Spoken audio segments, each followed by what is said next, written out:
in the Commons. Let's go there now and see what he has to say.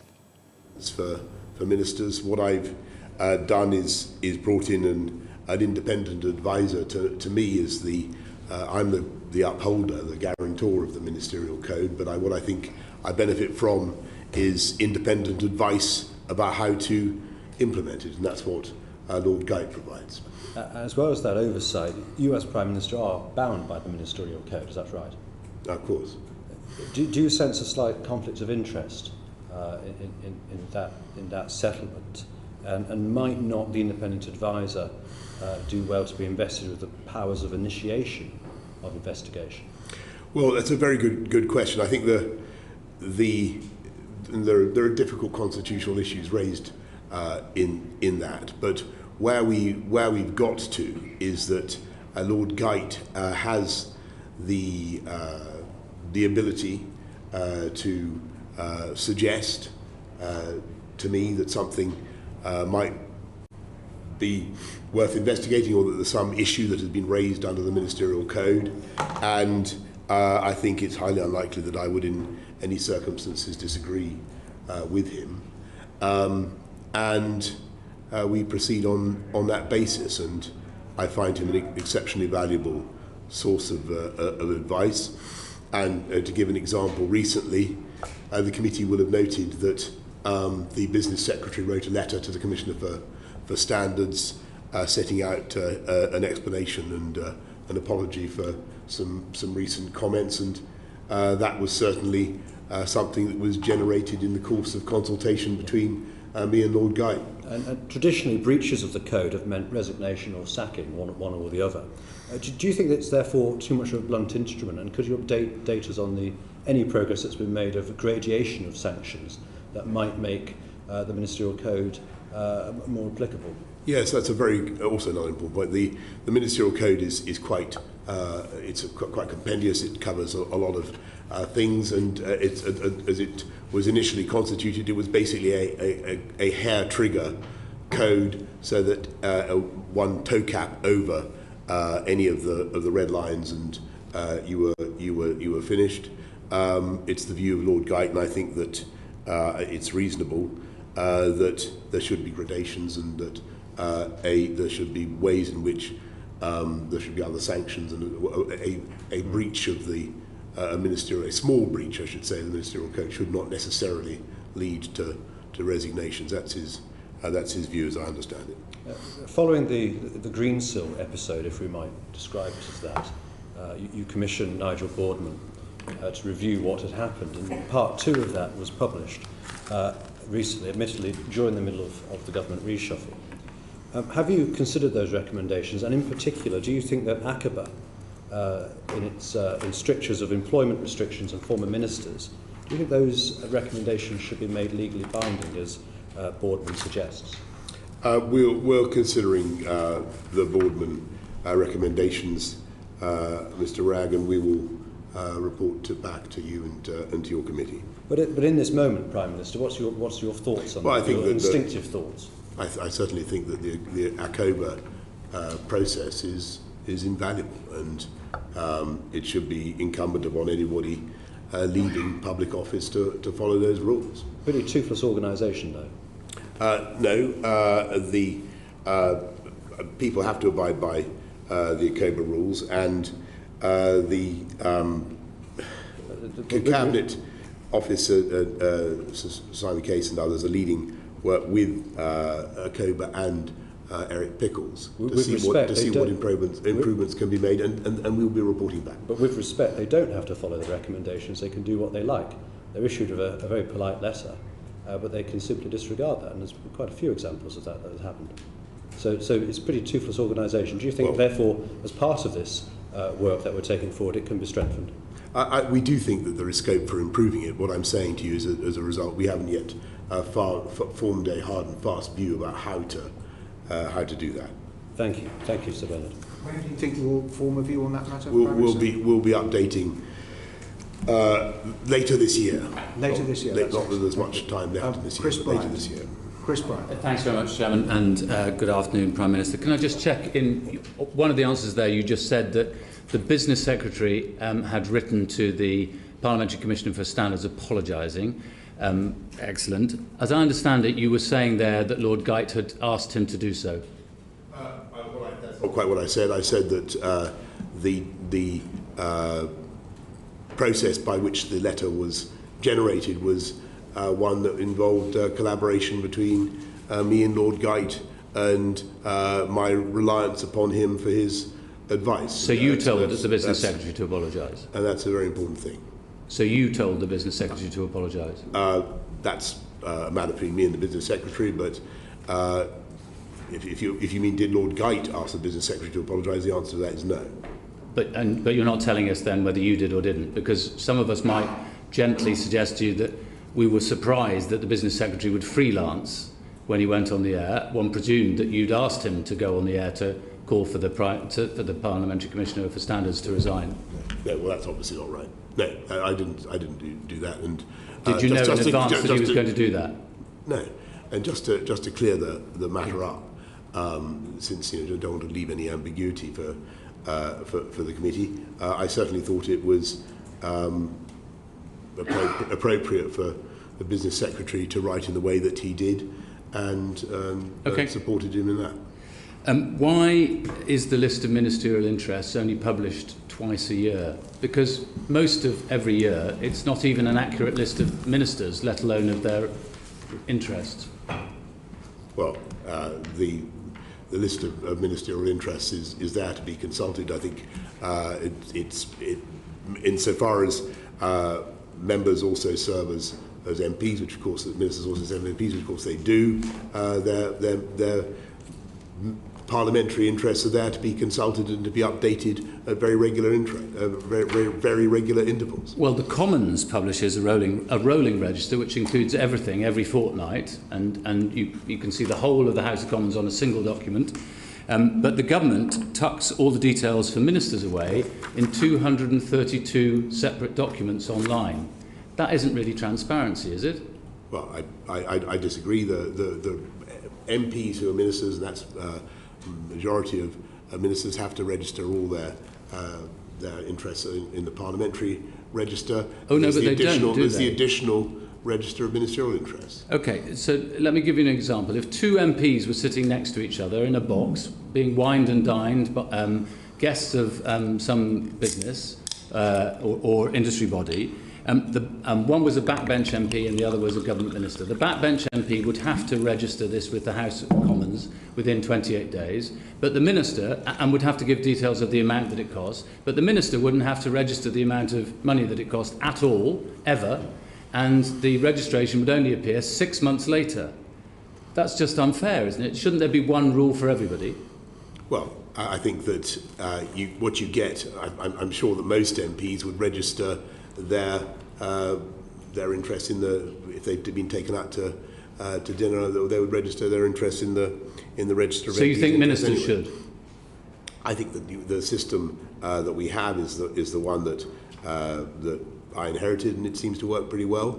But if you have recommendations, Mr. Bryant, to improve it, then I'm sure that the House will be interested to see them. Excellent, thank you. Can I just ask you, because I don't quite understand, do you think that Owen Paterson was guilty or not?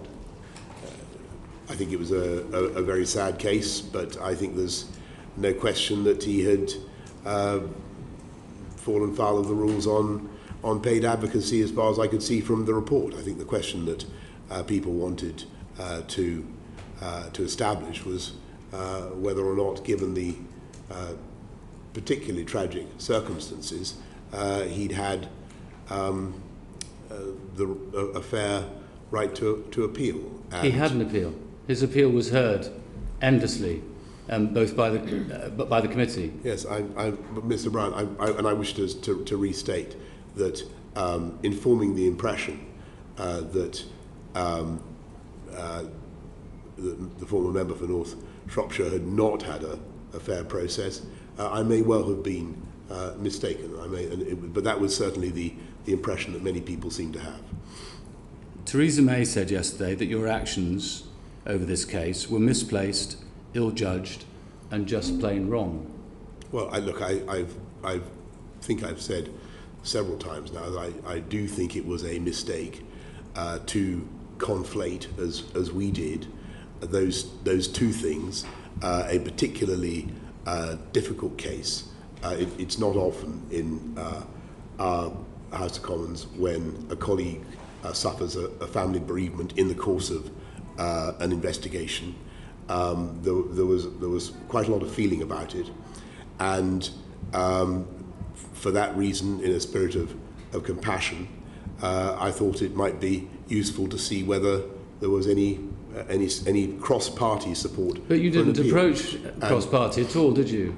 You told John Whittingdale that there was a cross-party agreement to set up this committee, but that wasn't the case, was it? So it would seem. Well, why did you tell him that? Well, I can't comment on that conversation since I didn't have it. But what I can say is that I believed that there would be cross-party support for the idea. How did you believe this? Just out of your head, you came up with it.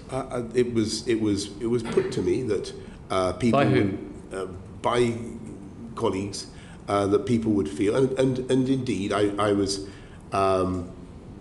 fortified in this by the reflection that many people would have felt that this was a particularly difficult and sad case, and many people across the House would have felt a degree of sympathy for the member for Shropshire North, and would have thought but that in those particular circumstances that it might have been possible to consider whether the process was capable of improvement, and I'm very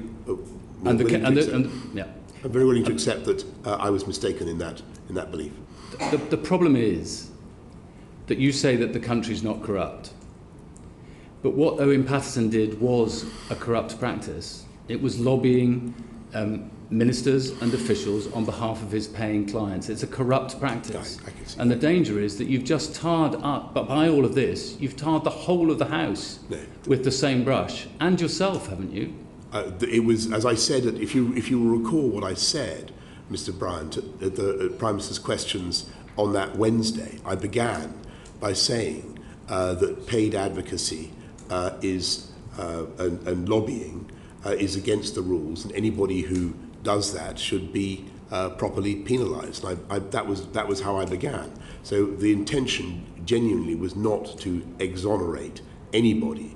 The intention was to see whether there was some way in which, on a cross-party basis, we could improve the system. Now, in retrospect, it was obviously mistaken to think that we could conflate the two things. And do I regret that decision? Yes, I certainly do, Mr. Brown. Looking forward, Prime Minister, you will accept the recommendations of the Standards Committee that are agreed between the parties, that have the consensus. You will. I think it's the government will facilitate the implementation of those changes. Which changes? Whichever changes the Standards Committee comes up, agreed between all the parties. Yes, I think what we're saying is that there should be. I mean, are you talking about changes to the standards system? Indeed. Of course, and I hope that there can be a cross-party progress on that, and I further hope that there can be cross-party progress, whether in the Standards Committee or in some other cross-party body of the House, on the issues that I described earlier and I described in the House, relating to the conditions and the stipulations under which we serve, and we are able to have outside trades, callings, professions, interests, and so on, which, as the Independent Committee has said, is of use to the House. And just following up the question raised by Mr. Wragg, for which I have great sympathy, because his committee under my chairmanship reached the same conclusion about the ability of the independent advisor to instigate investigations. I still don't understand the objection that you have to this, which you say you will almost always accept his recommendations to have an investigation.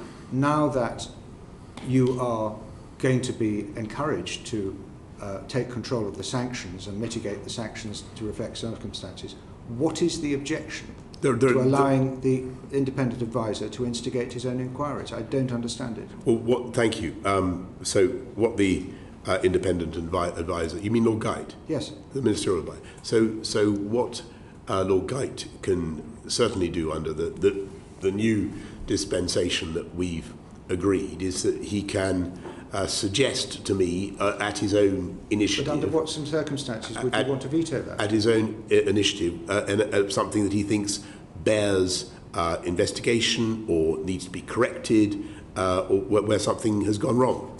And as I said, I think in my opening answer, it's hard to think of circumstances in which I would want to overrule him. Well, I can't imagine any either. So why not just give him the power? Well, I think I think the situation, I hope the balance. I think people can see that the balance of the situation is, I think, well judged at the moment. Yvette Cooper, Home Affairs. Thank you, and welcome, Prime Minister. Can I just follow up, just clarify quickly, just some of the responses you've just given to William Ragg and Chris Bryant. This is an area where we really need clarity, given your important role. And you used a slightly odd form of words in response to William Ragg. You said it's a mistake to conflate the sad and difficult case of a colleague who had fallen foul of the Commissioner on Standards. Could you just clarify, do you believe that Owen Paterson broke the rules? Yes or no? Yes, and at least that seems to me to... Yes, I do.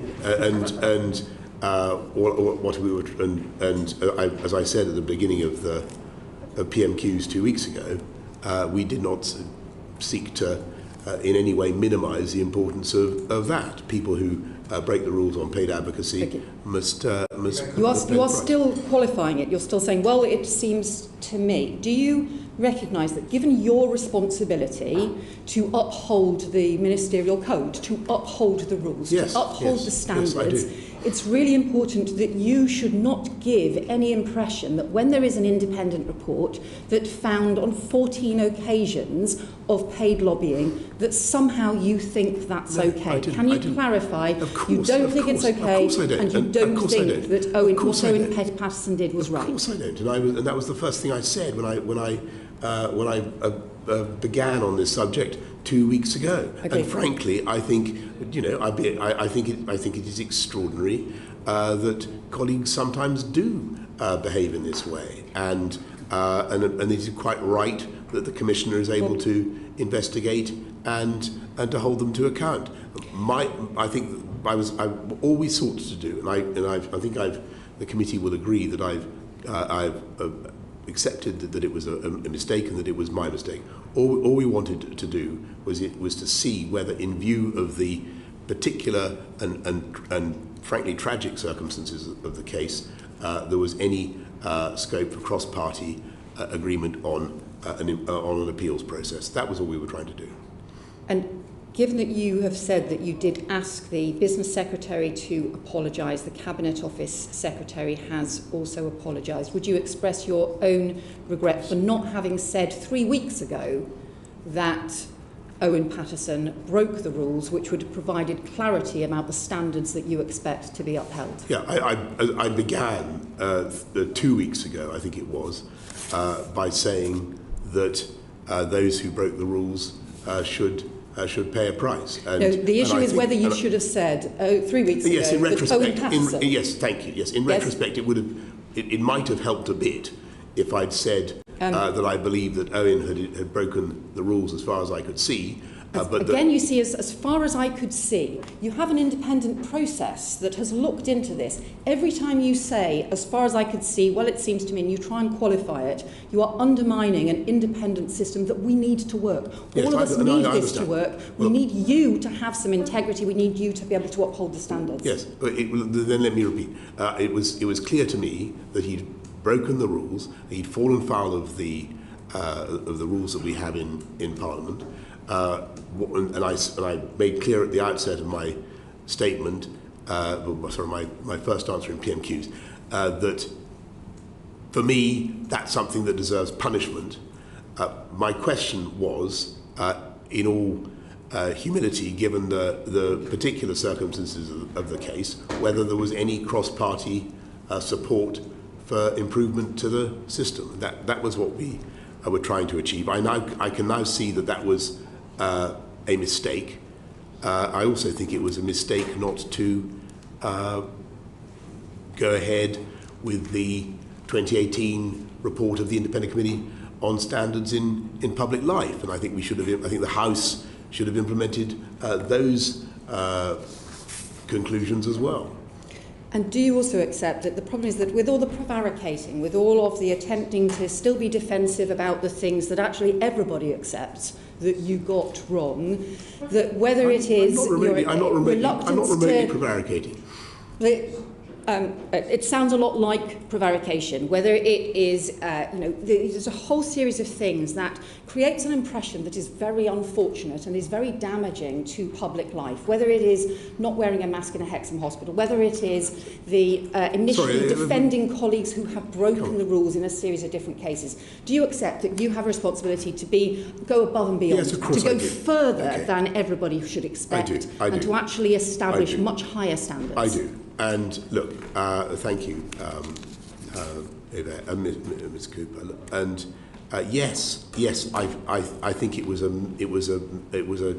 total mistake not to see that Owen's breach of the rules, Owen, the former member for North Shropshire's breach of the rules, made any discussion about anything else impossible. And I totally accept that. But as for not wearing a mask in Hexham Hospital, which you wrap up into my general litany of crime, can I just say that actually there was barely 30 seconds when I wasn't wearing a mask. I walked out of a room mistakenly not wearing it. I then put it on as soon as I realised I'd made that mistake. I apologise for it, but most pictures of my visit to the hospital will show that I was duly masked throughout the remainder of the visit, and I was masked on the way to the visit. I thank you for giving me the opportunity to clear that up. Let me briefly and ask you around the... I'm not actually, because it didn't start till 3:20. Let me ask you then briefly just around the violence against women and girls. Less than 1% of actual rapes are prosecuted, less than 2% of reported rapes. You've set a target to get prosecution rates back up to the 2016 levels by the end of the Parliament, but you've said that it's going to be really hard to meet that target, even though it's only 11%. So why is that? When it is such a shocking crime, why are we effectively letting 99% of rapists off and letting so many victims down? Yvette, Mrs. Cooper, that's an incredibly important question, and it's something that I am campaigning on, working flat out now in government. I lead the Crime and Justice Task Force. This is our number one priority. You ask why it's so difficult. There are many reasons, but there are, as you will recall, there was a particular case in 2018 in which the evidence from a mobile phone was used by the defence to exonerate an alleged perpetrator of rape, and since then I'm afraid that there has been a huge reliance on mobile phone data by Defence Counsel. If I could, it's a very important point. I understand. And I just want to tell you what we're doing about it. This is the top priority. You said that it's your top priority for police forces, but you have refused to put it in the strategic policing requirement, which includes terrorism, child exploitation and organised crime. Will you review this and now put, if it is your top priority, will you put it into the strategic policing requirement and make it a requirement for forces across the country? So we're making it the top priority for our police. And Maggie Blythe, the Deputy Chief Constable, has taken over the lead for it. We're insisting that mobile phones are handed back to victims within 24 hours. This is one of the reasons we have such victim attrition, which is one of the reasons we have such low prosecution rates, because victims don't feel confident in the system. We're going ahead with under Section 28 with allowing victims to pre-record their evidence to give them more confidence, and we're putting a lot of money into ISVAs and IDVAs, independent sexual and domestic violence advisors, so that they can help victims through the very difficult period of the trial, to stop this attrition by victims, of victims, and the failure to prosecute enough people. We're also investing in many more prosecutors. Caroline Noakes. Thank you, Chair. Do you agree that there's a ladder of offending when it comes to violence against women and girls, and that those who might perpetrate crimes like indecent exposure then move on to far more serious crimes like rape, kidnap, murder? I do believe, thank you, I do believe there is evidence to support that. And if you look in particular at the case of Wayne Couzens, that was something that frankly should have been picked up, and that is unquestionably going to form part of the investigation into what went wrong in that case. Could there also then be a case to make crimes like public sexual harassment a specific crime, perhaps through the passage of the PCSC bill, which will come back to the Commons soon? Well, we have, thank you very much, we have quite a lot of statute of one kind or another against serious assault, sexual violence, rape, and as Yvette Cooper has just been saying, the tragedy at the moment is we're not, and harassment, we're not enforcing these enough as it is. And I have to think about how really to tackle the crimes that the public want tackled, rather than widening the range of human conduct that we ask the police to criminalise and enforce against. What I want to see is proper enforcement of the existing law, and as Yvette was saying, prosecution, much more prosecution for those who are accused of rape. And at the moment, that's where the numbers are going wrong. Having agreed that there's a ladder of offending, should we not have a plan to intervene earlier before those who are harassing women become sex offenders? I think that what we need to do is, rather than expand the sphere of activity that we criminalise, we need to prosecute people more effectively and more successfully for the things that are already criminal. And there is abundance of statute that is not now being properly enforced, and that's what we're putting our investment into. Baroness Newlove has an amendment down to the PCSC bill that would make misogyny a hate crime. Do you have any views on the progress that has been made in encouraging women to come forward, and the 75% of them in Nottinghamshire, where the pilot's being carried out, who now feel that they have had a positive outcome? And shouldn't we expand that? Well, thank you. I'll study what Baroness Newlove has come up with, and I'm glad that women have the confidence to come forward. That's always very, very important. But I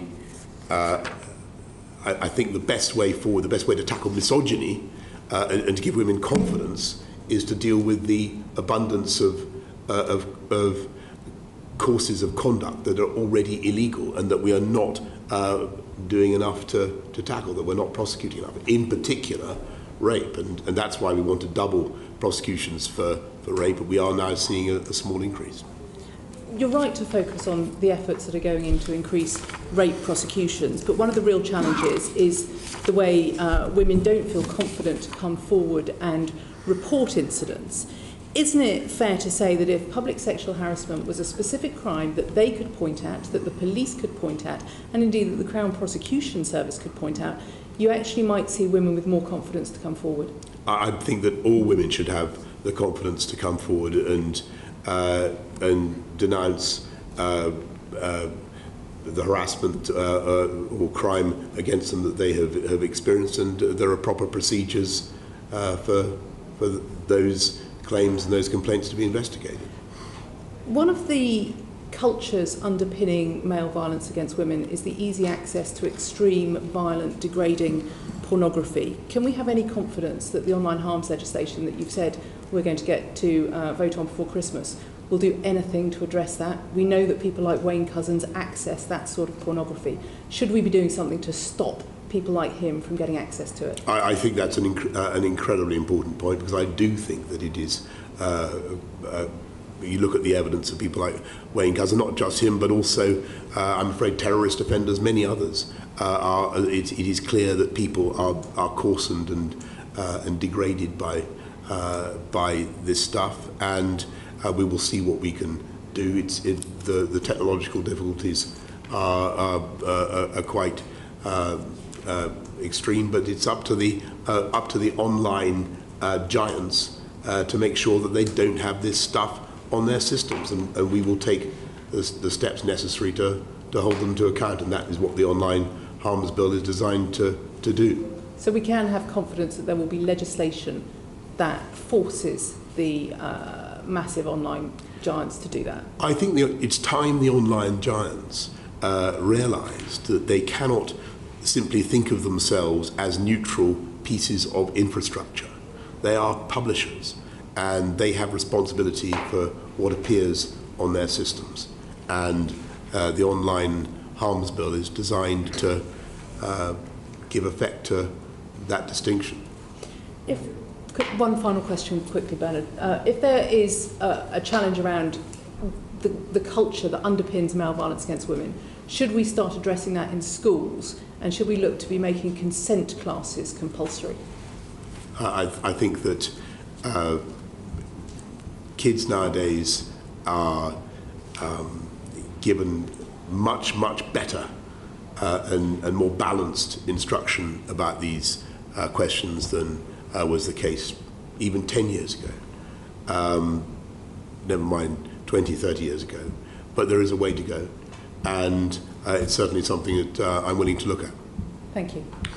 Julian Knightford, Digital, Cultural, Media and Sport Committee. Thank you, Chair. Good afternoon, Prime Minister. We're just going to dip out there of the liaison committee in the House of Commons. Caroline Noakes asking questions of the Prime Minister, particularly around issues of sexual harassment. It must be said, of course, that she has made allegations against the Prime Minister's own father, Stanley Johnson, in recent days. But before that, we heard from Yvette Cooper, Chris Bryant and others asking questions of the Prime Minister in regards to public standards, so-called Tory sleaze, what he knew and didn't know, and how he acted around the Owen Paterson affair. Fascinating stuff. The Prime Minister seemed to be eating an awful lot of humble pie in the last half an hour or so. Joining me in the studio to digest some of the stuff that we've heard, let's speak to Graham Stewart. He's the political editor of The Critic magazine, and Florence Reid, an assistant editor of Unheard. Good afternoon to you both. Let's start with you, Florence, on the standards in public life. As I said, the Prime Minister going as far as he's gone before, not quite apologising, but admitting many times that he's made mistakes. Yeah, he likes the word mistakes. I mean, Yvette Cooper there accused him of prevarication. I think she's right. He loves the word mistake because, of course, the word mistake really lets you get away without acknowledging any real moral wrongdoing. OK, and so what he's doing here is quite a sly trick, and it's making sure that he is pleasing the committee by saying that mistakes were made, while also being very aware of his friends who have their kind of ear at the door, listening to what he's saying very carefully to make sure that he is not implicating them in this Tory sleaze. So what he's doing is a kind of clever linguistic trick, which is to make sure he's keeping people on both sides happy, which is really what he's trying to do in this committee hearing. Fascinating, isn't it?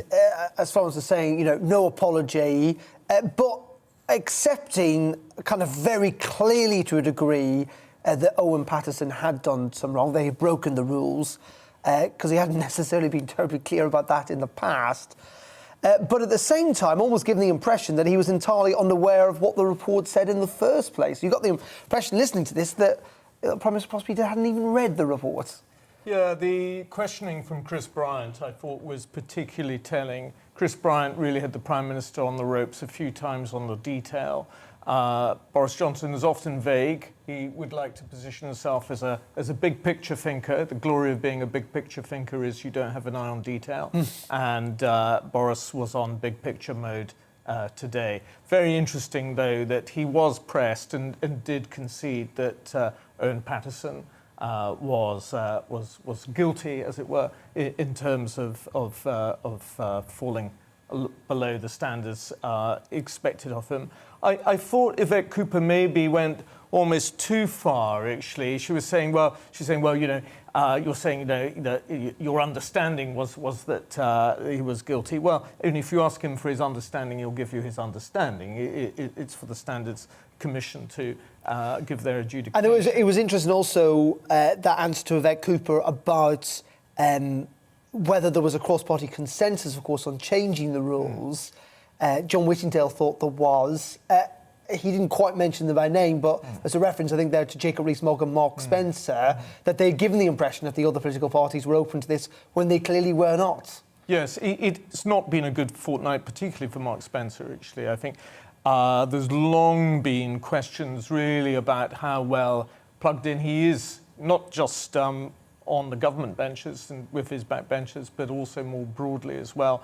That also brings in the Leader of the House, of course. But there's been an extraordinary failure of Westminster statecraft here, and the government have suffered as a consequence. Interesting, wasn't it, Florence?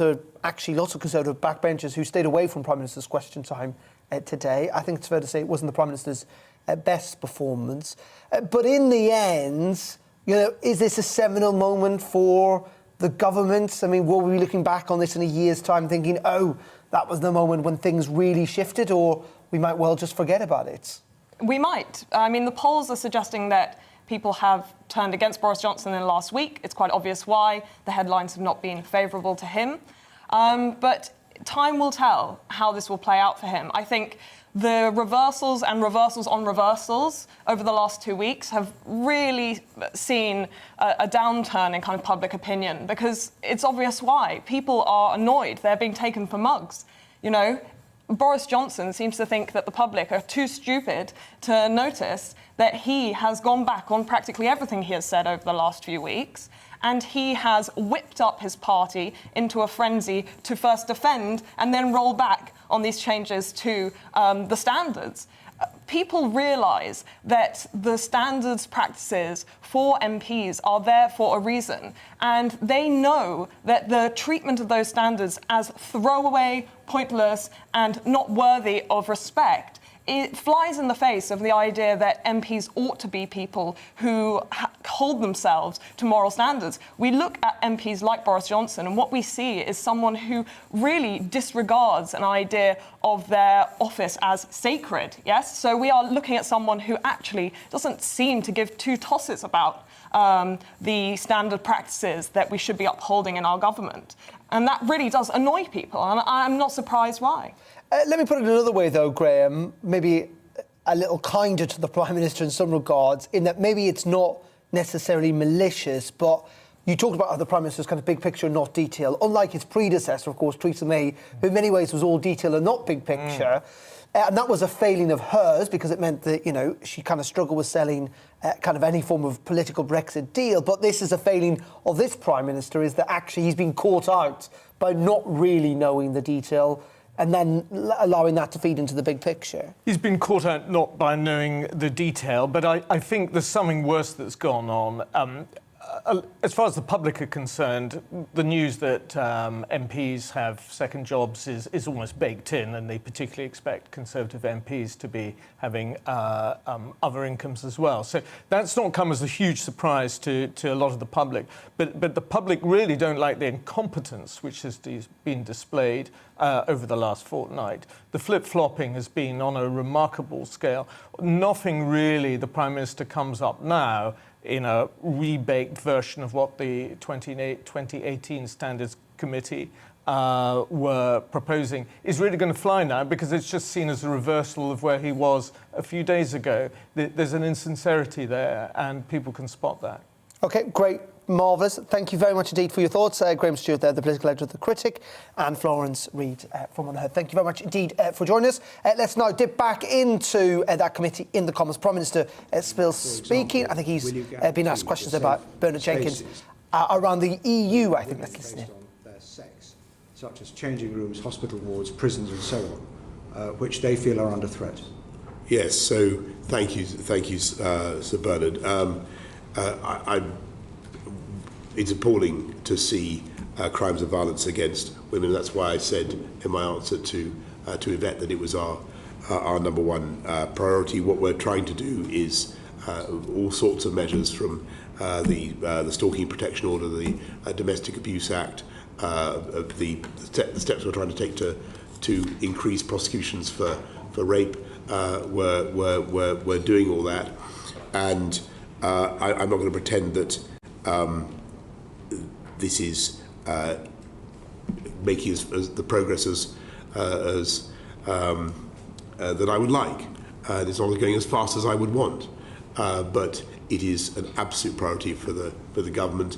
And we're doing things that make a small difference, such as putting a lot more money into street lights and making sure that we have many more female police officers. For instance, we have I think 42% of the Met is now female. 42% of the recruits are now female.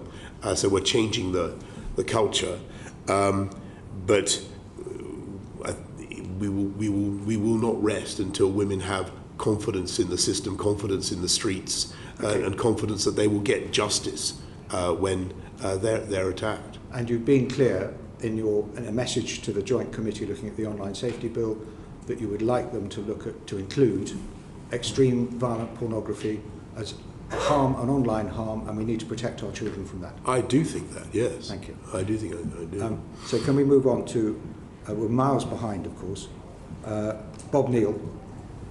Thank you, Chairman. Good afternoon, Prime Minister. Good afternoon. Can I go back to conviction levels for rape cases? Yes. You're aware of the concern about it. You'd accept, of course, that there should only ever be a conviction if a jury is satisfied, beyond reasonable doubt, on lawfully admissible evidence as to the guilt of the person concerned. Yes? That being so, doesn't the success rate of prosecutions depend upon the quality of the evidence? Yes. And therefore the quality of the investigation? Yes. What more is being done to invest in investigation of rape and serious sexual offences, both at the police level, training, and at the Crown Prosecution Service level? Thank you. So what we're doing is we're investing in I think about 85 million more into prosecutors for the CPS, specifically to try to give them more heft and to get cases done faster, to give victims more confidence. But what we're also doing, I chair the Crime and Justice Task Force, and I bring together the ministers responsible for all of this, from Lord Chancellor, Home Secretary, Minister for Policing and Crime, and so on.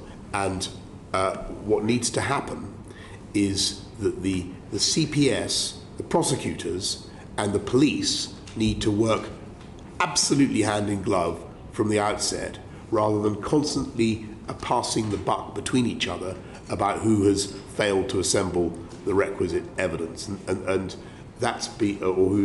who's left the file in the wrong condition. That's basically been one of the problems. So we're beefing up the CPS, but also trying to have much greater integration and grip by the police and the CPS together. That's a fair observation, but also it's going to require resource to do that, isn't it? It is. Are you going to make sure that continues to be funded? We are. Can I also make the point that you referred to disclosure and the Amallen case? Would you accept that actually the right to disclosure of unused prosecution material, which may actually assist the defendant or may actually undermine the prosecution's case, is a fundamental safeguard in the system? Yes, I do of course agree with that principle, but I think what has happened, sadly, is that a great deal of data and information has been mined from mobile phones, and that has produced pain and embarrassment and discomfiture on the part of victims, and has discouraged them from continuing with the case, and perhaps even deterred people from coming forward. And that's why it's vital that we delimit what the police can use in evidence from a mobile phone, restrict it to what is actually germane to the case, and make sure the phone is handed back within 24 hours. Would you accept that that could be assisted by further investment in technology for the police and the Crown Prosecution Service to search digital material by artificial intelligence in the way that happens in serious fraud cases? Will we put the money in for that? I do accept that this is an area where technology has moved very fast. Evidential demands, the demands upon the CPS and the police caused by this huge quantity of data have been very severe, and we need technology, artificial intelligence, to winnow it out, to get to what is actually necessary for the prosecution of the case. The other great cause of victim attrition, of course, are delays in bringing cases to court. That requires courtrooms, lawyers and judges. Will you be reviewing the level of funding made available to the court service and to defence lawyers to ensure that you have good quality lawyers who can handle these cases in a sensitive fashion on both sides of the case? Yes, well, I have the utmost esteem for the legal profession, and I'm sure that they will do an excellent job. But what we are doing to invest in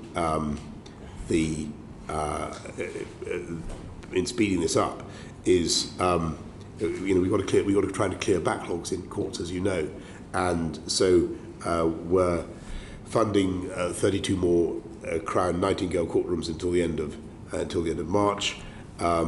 We've got courtrooms that you talk about technology, and you're quite right.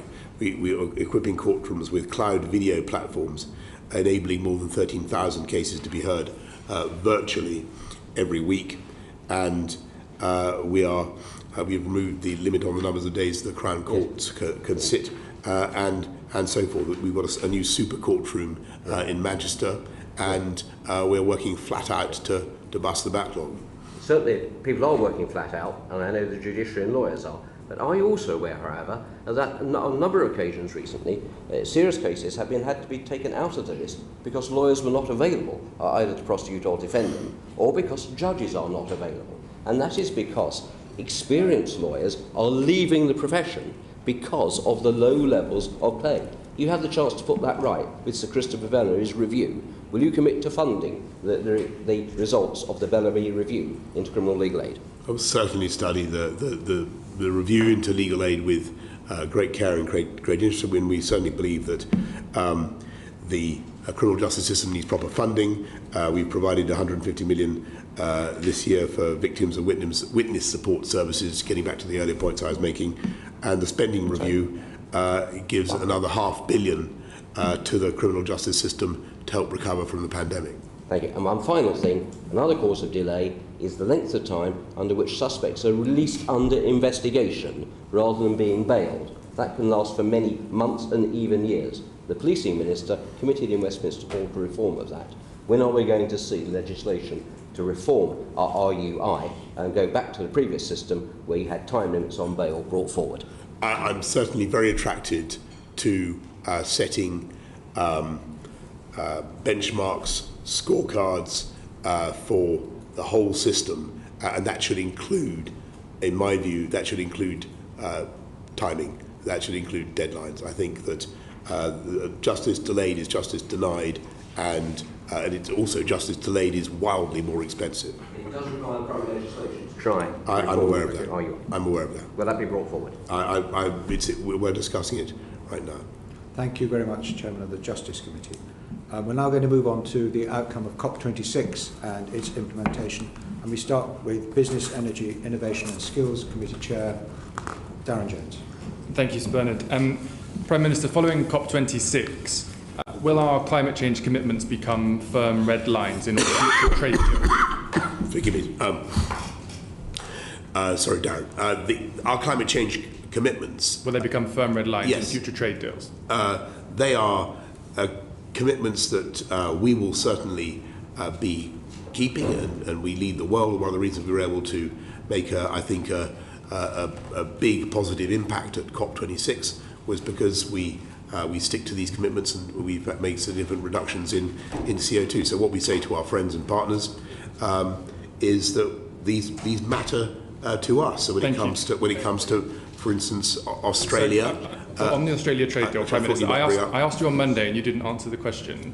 We dropped our climate change commitments in that trade deal in order to get it across the line. Do you regret that? As far as I know, no, we did, Prime Minister. Our trade deal with Australia actually includes a substantive chapter on climate change, which reaffirms the commitments of both parties to upholding our obligations under the Paris Agreement, including limiting global warming to 1.5 Thank you, Prime degrees. Minister. And Australia.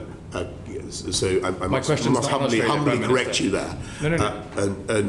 Australia has Prime Minister, made my question's not on Australia's climate change. I'm not here as a spokesman for the Australian government. I understand, which is why I don't want you to answer for them, but answer my... There was an agreement in our free trade deal about climate change. I'm going to move on. Will you give the Department for Levelling Up Housing in Communities the power to block decisions such as new coal mines in the UK?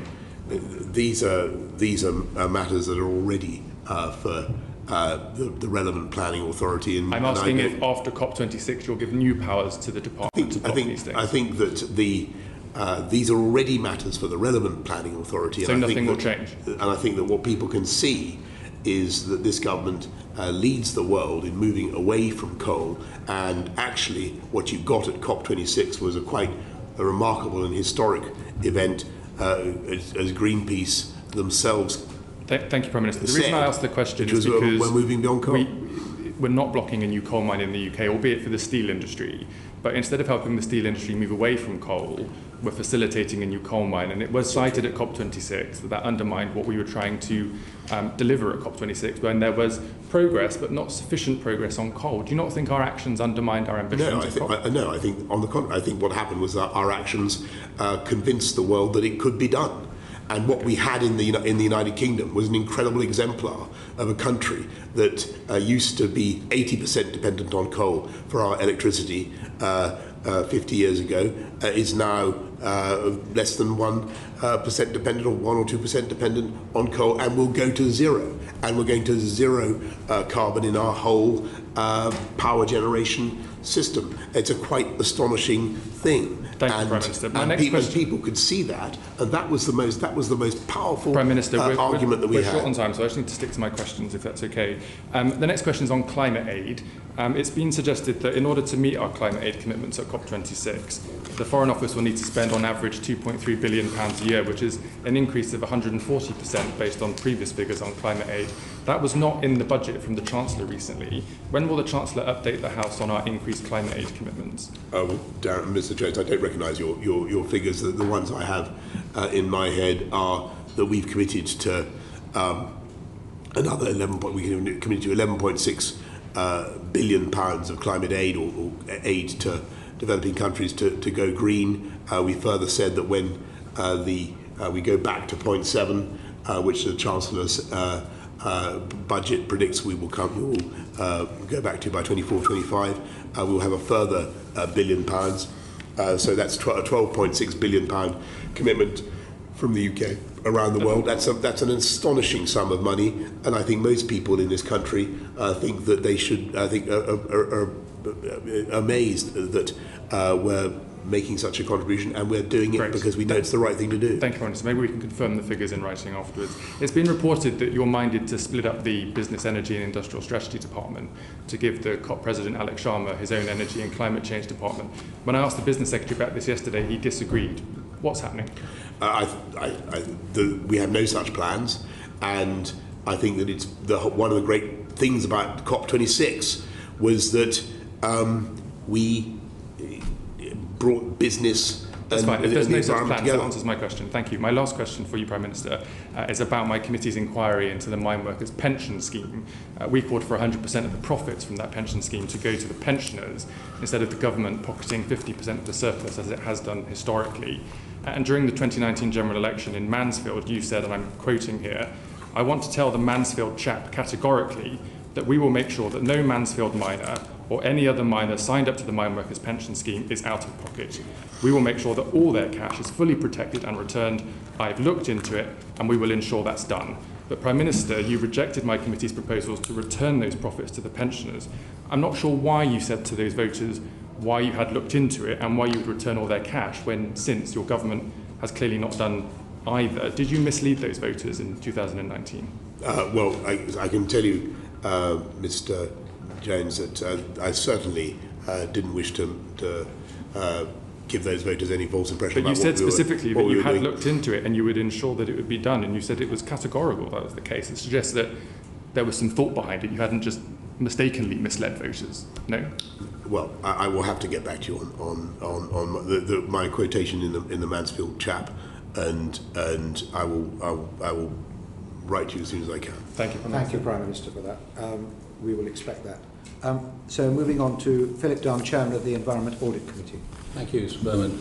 Prime Minister, in your opening remarks to the COP26 conference in Glasgow, you made clear your own personal commitment to, I think you said, irrefutably turning the tide and beginning the fight back against climate change. What changes do you think you need to make to the structure of government to be able to deliver net zero Britain? I think that government is well structured to deliver net zero in the UK, and what we have is a COP president in Alok Sharma who will help to continue to make sure that our climate change objectives, the world's climate change objectives, are delivered. And Alok is going to work with the incoming Egyptian presidency of COP, the Emiratis, who will be running the next COP28, and there's the real job of work now is global. We have to make sure that everybody, all the 190 plus countries, stick to the commitments that they made and make COP26 real. So his focus will be on delivering the global commitments. At the moment, he chairs the Climate Action Implementation Committee, which relates entirely to the UK delivery. Will he continue to chair that committee? Yes. And when did you last chair the Climate Action Strategic Committee, which sits above it? I can't give you the date, but it was not very long ago. Would you mind letting us know? And certainly. When will you be chairing the next one? Well, we are driving the whole green industrial revolution throughout government, and it's something that I set out in the 10-point plan almost exactly a year ago. We've been leading it from the centre, but also relying on departments of state to get on and do it. And I pay tribute to Alok, but I also pay tribute to Bayes, to Kwasi Kwarteng, and many other ministers who are running with this agenda. And since we produced the 10-point plan, we've actually seen investment in green technology in this country of the order of £15 billion, and the creation of many thousands of jobs. I think that is the point, Prime Minister. You've set a plan, you've set a strategy, and I think there was good coordination in developing the net zero strategy across departments at civil service level. But the challenge is that the base department, only a sixth of its activities relate to this agenda, and other departments at the moment are being left more or less to their own devices to deliver, and there isn't the kind of oversight which would allow you to ensure they are delivering. Well, that's not true, because... Well, we're behind on the fourth, the fifth, and the sixth carbon budget projections for the coming... Yes, but the oversight is being given by me, because we are driving the green industrial revolution, the 10-point plan. So on CP6, for instance, the only way to do that is to put in the cleaner, greener forms of heating, and that is something that we're continuing to push on very hard. It will be tough, but it can be done. And I think the lesson of clean technology over the last 20 years or so is that provided government gets behind it and shows that it's committed to it, the price will come down. The price of EVs is now falling. The price of wind and solar have fallen very sharply. If the COP president is going to continue to chair the implementation committee, which I think sounds like a good idea, although it's UK focused, it will be diverting him from his global role, which seems challenging for him. Will you discuss with him the remit, the composition and the reach of the committee to make sure that they have the necessary powers to deliver across government? Because all the evidence that we've had before our committee is that there is considerable lack of joined up activity across government to deliver this agenda. We have multiple ministers appearing before us and they regularly say they don't have responsibility for the subject that we're talking about. Well, the whole of government is working to deliver this agenda, and you can see the efforts in the results that they're producing, because we are securing record sums of investment in green technology, we're reducing our carbon output, and we're creating many tens of thousands of jobs. My final question, Prime Minister, is the UN Secretary General said in his opening remarks that his intent for the next year is to establish metrics to measure performance by countries in meeting their NDC commitments at COP. Are you intending to introduce new metrics and measurements to be able to measure your own performance, your government's performance against its commitments? The measurements are clear for everybody to see, and they're there in the reductions of CO2 that we achieve, and one of the things that was achieved at COP26 was agreement on the Paris rule book, so that everybody has common metrics and common dates by which they judge progress. Thank you, Mr. Dunn. Just to follow up his machinery of government point, I'm quite surprised you're so happy with the machinery of government, which you, under COVID, I seem to remember you were very frustrated with it and you didn't feel it worked. So what has changed, or are there lessons we've learned from COVID that we can implement that will accelerate and give the public confidence that we're going to implement these changes? I didn't say I was happy, Sir Bernard. I don't think I said I was happy. I said that so far as far as I can see, departments are working. They're pretty. The beauty of the 10-point plan was it set out pretty clearly where we need to get to, and how to get there. And what we're also now producing is 10 specific roadmaps for each of the areas. So for EVs or carbon capture and storage or whatever, we are producing. We're producing for business the things that government is doing to make each of the 10 great projects investable, and I think that will help things greatly. But COVID demonstrated if you produce real data, engage the public, and set up the machinery to drive the process, you can achieve miracles. Isn't that what we need to do with this post-COP agenda? Yes, and that's what we're doing. And so we have a delivery unit, as you will know, Sir Bernard, under Emily Lawson, but with many others working to her, that is chivying everybody, that is studying the data in real time and seeing where we're going. Thank you. Now moving to Neil Parish, Chairman of Environment, Food and Rural Affairs Committee. Good afternoon, Prime Minister. I want to talk about the practicalities, really. We've signed up as one of the countries to reduce methane by 30%. So, I mean, we've got much of our red meat industry, beef and sheep, is produced on permanent pasture, and that permanent pasture holds a lot of carbon in the soil. So that's a good thing. So how do we balance reducing our methane? Is it take all the sheep and cattle off the hill, off of Exmoor? I don't think you want that. So how do we help farmers to get to this 30%, not just by reducing numbers? Can we bring in new technologies? What can we do to help the farming sector? Well, Neil, Ms. Parish, I'm told that there very substantial progress is being made with new technology to reduce the methane emissions from livestock, and I think we should encourage those. And I think you can do it without any way jeopardising the quality of the of British food, British meat, and we should look at some of the breeding techniques, as diet. There are things that we're looking at. There's a Dutch company that's investing in Scotland to produce feed additives that will also, they claim, will reduce emissions from methane gas from animals by up to 30%. So I think there's a lot we can do. So can you sort of commit also to help farming with that new technology as well? Yes, and I think in New Zealand they've as you know they use seaweed, or they found that seaweed can be an important additive. We're looking at all that sort of thing. Yeah, because I think the type of grass they graze, the more easier they can digest, the less methane gas basically they give off. So I think there's much we can do. I want to move on now to UK finances is funding deforestation. We've looked into this, and many banks in this country, bankroll these big companies in Brazil.